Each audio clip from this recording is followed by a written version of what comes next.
টঙ্গীতে ইমামকে গুম করা হলো, চট্টগ্রামে অ্যাডভোকেট আলিফকে হত্যা করা হলো, অসংখ্য আমাদের মুসলিম বোনদের সম্ভ্রমকে নষ্ট করলো যে ইসকন, সে ইসকন কেন নিষিদ্ধ হচ্ছে না? আওয়ামী লীগ যদি নিষিদ্ধ হয়, ইসকনকেও নিষিদ্ধ করতে হবে।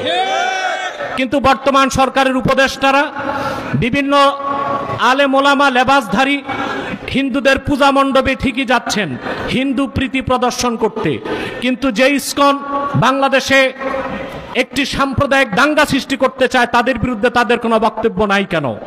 আমরা সুস্পষ্টভাবে বলছি রাজনৈতিক নেতাদেরকে, ভারত কিংবা আমেরিকাকে খুশি করে ক্ষমতায় যেতে পারবেন না, যদি যেতেও পারেন ক্ষমতায় টিকতে পারবেন না।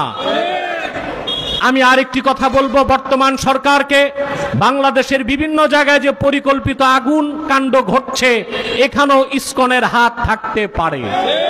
অতএব আজকের এই মানববন্ধন থেকে